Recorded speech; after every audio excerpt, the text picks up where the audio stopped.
সম্প্রতি দেখলেন যে জাতীয় পার্টির অফিসের সামনে তাদের একটা কর্মী সমাবেশ ছিল বলে তারা দাবি করেছে এবং সেখানে একটু ছই ঝঞ্ঝাট হলো একটা পর্যায়ে। আমি ওটার পাশ দিয়েই কিছুক্ষণ আগে মাত্র সিএনজিতে আসলাম। প্রচুর পুলিশের উপস্থিতি দেখেছি। মনে হচ্ছিল যে অতি নিরাপত্তা বলয়ের ভিতরে, বেষ্টনীর ভিতরে তারা নিরাপদে প্রোগ্রামাদি করছেন আর কি। তো পরে তো দেখলাম যে পরবর্তীতে পুলিশের সাথে ধাওয়া পাল্টা দেওয়া এবং প্রোগ্রাম পণ্ড হয়ে গেছে। তো যারা সাংবাদিক ছিলেন তাদের কাছ থেকে আসলে জানার চেষ্টা করেছি যে আসলে বিষয়টা কি হয়েছে। তো ওখানে যেটা জানলাম সেটা হচ্ছে জাতীয় পার্টির তো আসলে লোকজন নাই। যেটা হয়েছে যে পতিত সরকারের ছাত্রলীগ যুবলীগের যারা স্থানীয় কর্মী টর্মী ছিল এদের একটা বিশাল অংশের এখানে সমাবেশ জমেছে এবং সারা দেশে এটা দেখতে পাচ্ছি যে আওয়ামী লীগের একটা পতিত অংশ তারা এই যেখানে যেখানে জাতীয় পার্টি অপারেট করতে পারে, যেহেতু তারা অফিস টফিস এখনো খুলতে পারে, তাদের নেতারা এখনো ফ্রিলি চলাচল করতেছে, টকশো করে বেড়াচ্ছে, তাদেরকে এখনো জেলে নেওয়া হয় নাই, জেলে যেতে হচ্ছে না। তো এই কারণে অনেকে এখন জাতীয় পার্টির শেল্টারে আশ্রয়ে আসবার অথবা থাকবার চেষ্টা করছে। পুলিশের পক্ষ থেকে জানানো হয়েছে তাদের নাকি এই সমাবেশ করবার কোনো অনুমতি ছিল না, রাস্তা বন্ধ করে তারা এটা করেছে। এবং দ্বিতীয়ত হচ্ছে এটা যখন অভিযোগ এসছে পুলিশের কাছে যে আপনাদের এখানে প্রচুর ছাত্রলীগ যুবলীগের লোকজন আছে, তাদেরকে দিয়ে আপনারা এই প্রোগ্রাম করতে পারেন না, এবং তাদেরকে অনুরোধ করা হয়েছে একটা সার্টেন টাইমের পরে যেন তারা চলে যায় প্রোগ্রাম স্থল থেকে, কিন্তু সেটা তারা মানে নাই। তো এর পরবর্তীতে যা হয়, আলটিমেটলি পুলিশ হটলাইনে চলে গেছে এবং প্রোগ্রাম বাতিল করতে বাধ্য করা হয়েছে, বন্ধ করে দিয়েছে। তো এইটা একটা ঘটনা। দ্বিতীয়ত একটা ঘটনা হচ্ছে তার কয়েকদিন আগে আপনারা দেখেছেন যে আওয়ামী লীগের সাবেক মন্ত্রী, রাতের ভোটের এমপি, তারপরে হচ্ছে ডামি নির্বাচনের এমপি মন্ত্রী সাবের হোসেন চৌধুরী সাহেবের বাসায় 3 নর্ডিক কান্ট্রি রাষ্ট্রদূতের একটা মিটিং হয়েছে।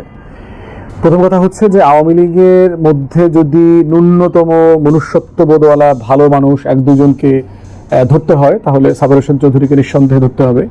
কিন্তু গত 16-17 বছরের এই বাকশালী সাম্রাজ্যের এবং দিল্লির আধিপত্যবাদের যে রাজনীতি, সেই রাজনীতি তিনি বেনিফিশিয়ারি। তিনি এই নির্বাচন ছাড়া ডামি একতরফা রাতের ভোটে সে ভোট করে এমপি হয়েছেন, মন্ত্রী হয়েছেন, এবং একটা সরকারের যত সুযোগ সুবিধা নেবার সুযোগ থাকে সেটা তিনি নিয়েছেন এবং এটার বিরুদ্ধে তিনি কথা বলেছেন, প্রতিবাদ করেছেন বলে আমরা দেখি নাই আর কি। এখন এইটা নিউজ আসছে, ঘটনাটা সত্য কিনা এটার ব্যাপারে কোনো জায়গা থেকে খুব সলিড কথা বলে নাই আর কি। এটা নিয়ে আমরা বারবার বলেছি যে এই তথ্যটা আসলে ডাবল চেক করা যেতে পারে। পররাষ্ট্র মন্ত্রণালয়ের পক্ষ থেকে 3 জন রাষ্ট্রদূতকে সিম্পলি চায়ের দাওয়াত দেওয়া দরকার, ডেকে জিজ্ঞেস করা দরকার যে আসলে এটা সত্য কিনা, ঘটনা কিনা, এবং সেটা ওনারা কোন ক্যাপাসিটিতে ওনার সাথে দেখা করেছেন।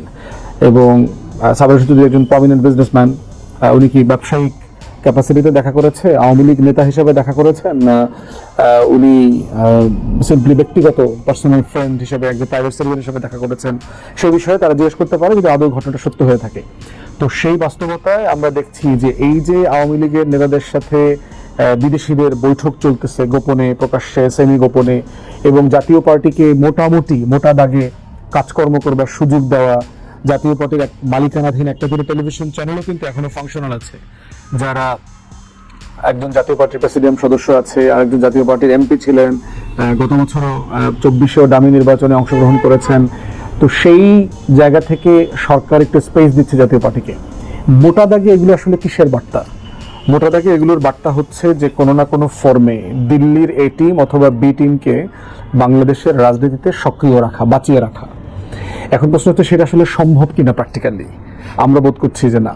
আমরা সারা দেশে ঘুরে যেই জনমত দেখতে পাচ্ছি বিভিন্ন এলাকাতে, প্রান্তিক জনগোষ্ঠী পর্যন্ত, যে কোনোভাবেই পতিত স্বৈরাচারকে ফেরত আনা এবং ইনক্লুসিভ মানে অন্তর্ভুক্তিমূলক নির্বাচনের ব্যানারে আওয়ামী লীগ জাতীয় পার্টিকে পুনর্বাসন করা, সেই প্রচেষ্টাটা কোনোভাবে সফল হবে না। প্র্যাকটিক্যালি এটা কখনো পসিবল হবে না। অতএব সেই জায়গাতে, এবং আমাদের যারা বিদেশি বন্ধুরা আছেন, অংশীজনরা আছেন, তারা প্রায় আমাদেরকে এই বিষয়টা জিজ্ঞেস করেন যে নির্বাচনে আওয়ামী লীগ জাতীয় পার্টি অংশগ্রহণ করবার ব্যাপারে আমাদের মতামত কি। তো সেখানে আমরা আমাদের মতামত খুব পরিষ্কার করে বলে দিয়েছি যে গণ অভ্যুত্থানের যে পরাজিত শক্তি, যারা গত 16-17 বছর ধরে গণতন্ত্রকে হত্যা করেছে, বাকশাল কায়েম করেছে, গণহত্যার পর গণহত্যা করেছে এবং এখন পর্যন্ত তারা ক্ষমা চায় নাই, তাদের নির্বাচন রাজনীতি করবার কোনো অধিকার থাকতে পারে না। বাট এইটা আমরা কোনোভাবে নির্বাহী আদেশ দিয়ে এই নিষেধাজ্ঞাটা আরোপ করতে চাই না। এটা চাই আমরা একটা বিচারিক প্রক্রিয়ার মধ্য দিয়ে আমাদের এই আকাঙ্ক্ষার জায়গাটা আসুক। এবং ইতিমধ্যে আমরা দেখেছি যে আওয়ামী লীগের নেতা কর্মী এবং তাদের যে পুরো ক্রিমিনাল গ্যাং ছিল, সামরিক বেসামরিক বিভিন্ন বাহিনীর কর্মকর্তাদের বিচারিক প্রক্রিয়া চলমান আছে। এই প্রক্রিয়ার মধ্যে আওয়ামী লীগ এবং জাতীয় পার্টি এবং 14 দলের রাজনীতি করবার অধিকার, নির্বাচন করবার অধিকার থাকবে কিনা সেটা বিচারিক প্রক্রিয়ার মধ্য দিয়ে এই প্রশ্নের জবাব আসবে, এবং আমরা চাই এই প্রশ্নের রিজলভ ওখান থেকেই হতে হবে। আমরা কোনোভাবেই চাই না যে মানে আইন নিজের হাতে তুলে নেবার বাস্তবতাটা তৈরি হোক, আবার ইকুয়ালি অন্তর্বর্তীকালীন সরকার অথবা রাষ্ট্রীয় প্রতিষ্ঠান আইন নিজের হাতে তুলে নেবার মতো কোনো অবস্থা তৈরি করুক। অতএব বিচারিক প্রক্রিয়ার মধ্য দিয়ে আওয়ামী লীগ, জাতীয় পার্টি এবং গণঅভ্যুত্থানে গণহত্যার সাথে যারা জড়িত সেই সকল ব্যক্তি, প্রতিষ্ঠান এবং দলকে যেন সাফিসিয়েন্টলি জবাবদিহিতার আওতায় আনা হয়, আমরা সেটা চাই। আর একটা বড় গুরুত্বপূর্ণ বিষয় হচ্ছে যে গোয়েন্দা সংস্থাগুলোর সাকসেস ফেইলিওরের একটা জায়গা কিন্তু এখানে আছে। জাতীয় পার্টির এখানে প্রোগ্রাম করার অনুমতি নাই, জাতীয় পার্টি এখানে একটা মঞ্চ করতেছে, এখানে চেয়ার টেবিল পেতে বসে আছে, মানে লোকজন আসতেছে, খিচুড়ি বিচে বিরিয়ানি পাক হইছে এখানে। এই পুরো প্রসেস কি গোয়েন্দা সংস্থা আসলে টের পায় নাই? তারা কি আইন শৃঙ্খলা বাহিনীকে ইনফর্ম করে নাই? তাহলে এটা প্রিএমপ্টিভলি কেন এটাকে হল্ট করবার জন্য চেষ্টা করা হলো না? কেন এটা এতদূর পর্যন্ত গড়াইলো, যেখানে লাঠিচার্জ করতে হয়েছে, সাউন্ড গ্রেনেড মারতে হয়েছে, এই দৌড়াদৌড়ি ধাওয়া পাল্টা ধাওয়াতে যেতে হয়েছে, এতদূর পর্যন্ত গেল কেন? ঠিক একইভাবে এরকম বহু ঘটনাগুলো আমরা দেখছি বিভিন্ন জায়গাতে, যেখানে এই গোয়েন্দা সংস্থার ফেইলিওরটাকে সিরিয়াসলি রিভাইজ করা দরকার, যে আসলে এটা কি জেনুইন জায়গা, না আসলে এটা একটা আরোপিত জায়গা, না এটা সিম্পলি হতে দেওয়া হচ্ছে সিম্পলি ক্যাওয়াসটা তৈরি করবার জন্য। ইভেন এটাও দেখেছি যে আমাদেরকে দুজন সাংবাদিক বলেছে যে দু একটা ককটেল বিস্ফোরণ করেছে, প্রোগ্রামে থাকা লোকজনই করেছে। এখন এটাই কি এসালম হাসিনার মিটিংয়ে নির্বাচনের আগে যে রাষ্ট্রে অরাজকতা তৈরি করবার যে পরিকল্পনা, সেই পরিকল্পনার অংশ কিনা, যেটা আসলে নিজেদের মধ্য থেকে নিজেরা করতেছে? এই নির্বাচনী আলাপটা, অন্তর্ভুক্তিমূলক আলাপটা নিয়ে আসা কোনো না কোনো ফর্মে যেন আওয়ামী লীগ, জাতীয় পার্টি থাকে নির্বাচনে, সেটার জন্য। অতএব প্রত্যেকটা দিক যেন আমরা নজরে রাখি এবং খেয়াল রাখি। বটম লাইন হচ্ছে নির্বাচন করবে শুধুমাত্র গণ অভ্যুত্থানের পক্ষের শক্তিরা, তাদেরই শুধু রাজনীতি করবার অধিকার আছে।